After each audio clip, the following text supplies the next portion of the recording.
কোর্টের যে মামলা চলে জমি সংক্রান্ত এবং বাড়ি সংক্রান্ত ব্যাপারই হোক, সেটা কেন হয় এবং তার প্রতিকার কি?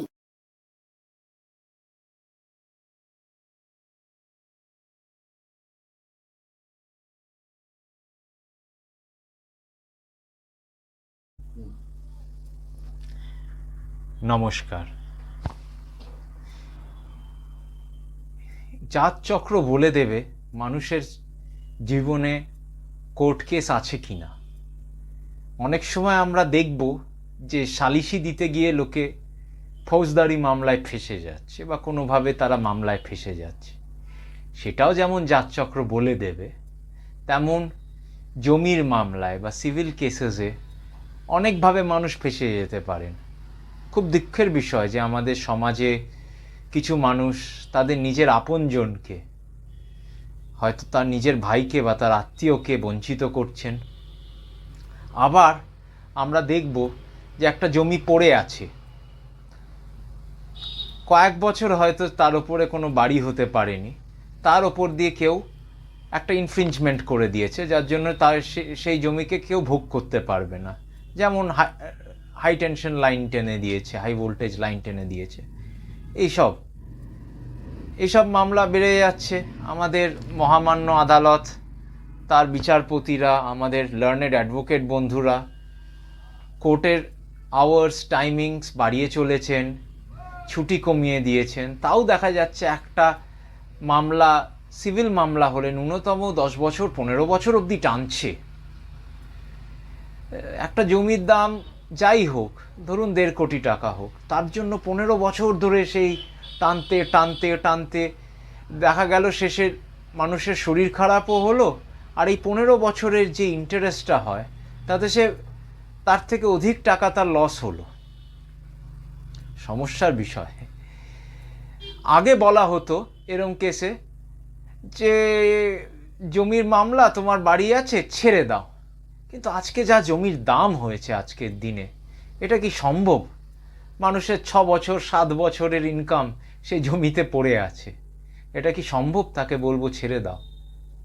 চিন্তার বিষয়।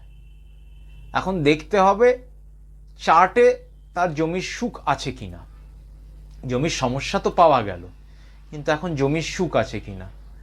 জমির সুখ না থাকলে অনেক সময় আমরা অন্যান্যভাবে ওটাকে ডিল করতে বলবো। এখন জমি বিক্রি করতে হলে খুব অল্প দামে বিক্রি করতে হবে, কিন্তু যদি তার জীবনে জমির ভোগ নাই থাকলো তাহলে সেটা করা ভালো।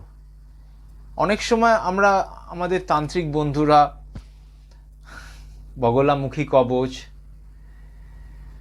প্রজাপতি কবচ, নানান রকমের কবচ করে থাকেন, যজ্ঞ করে থাকেন।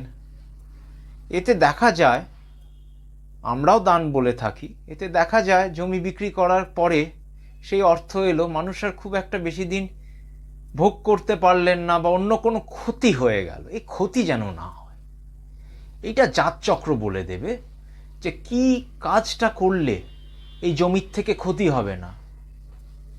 মঙ্গলের দান কেউ করতে পারলো, কেউ কিছু করলো যজ্ঞ, কিন্তু ক্ষতি যেন না হয়, এটা দেখার দায়িত্ব আমাদের জ্যোতিষ ভাইরা নিশ্চয়ই ভালোভাবে গাইড করে থাকেন। যদি সম্ভব হয় তাহলে এই যজ্ঞ করা উচিত, এবং এই দানগুলি করে, এই উপায়ের দ্বারা মানুষ এই সমস্যাগুলোর থেকে খুব তাড়াতাড়ি, খুব স্বচ্ছভাবে দৈবের সাহায্য নিয়ে নিজেদের জীবনে শান্তি আর আনন্দ আনতে পারে। জমি সংক্রান্ত যে ব্যাপারে আপনি সব ডিটেলসে জানালেন, এবার আপনার সাথে যদি কেউ যোগাযোগ করতে চায় তারা কিভাবে যোগাযোগ করবে সেইটা যদি একটু বলেন। নস্ট্রাদামুস অ্যাস্ট্রো সেন্টার, নস্ট্রাদামুস অ্যাস্ট্রো সেন্টার গুগলে আছে। আমায় কলকাতায় যোগাযোগ করতে হলে তারামণ্ডল প্ল্যানেটোরিয়াম, তার উল্টো দিকেরই রাস্তা হলো শেক্সপিয়ার সরণি। আমার অ্যাড্রেস হলো 16B শেক্সপিয়ার সরণি। জ্যোতিষ সুসেন নামে আমাকে এখানে সবাই চেনেন। নস্ট্রাদামুস অ্যাস্ট্রো সেন্টার খোঁজ করলেও এখানেই পৌঁছাবেন। ফার্স্ট ফ্লোর, 16B, বিকে মার্কেট। জ্যোতিষের কনসালটেশন একটু সময় লাগে, বেশিক্ষণ বসতে না হলে, 2-3 ঘন্টা ওয়েট না করতে হলে আসার আগে অবশ্যই ফোন করে আসবেন। আমার নাম্বার হলো 9933358500 9933358500 ফোন করে অ্যাপয়েন্টমেন্ট নিয়ে এলে নিশ্চয়ই কনসালটেশনটা খুব সুন্দরভাবে করা যাবে। এছাড়াও আমার চেম্বার দুর্গাপুরে আছে। দুর্গাপুরে আমাকে পাওয়া যাবে শনিবার থেকে সোমবার, মঙ্গলবার থেকে শুক্রবার অবধি আমাকে কলকাতা চেম্বারে আপনারা পাবেন। এছাড়াও আমরা জুমেও দিই, কিন্তু অনেক সময় ব্যক্তিরা সামনাসামনি পছন্দ করেন, তাই এত বলা। আসবেন।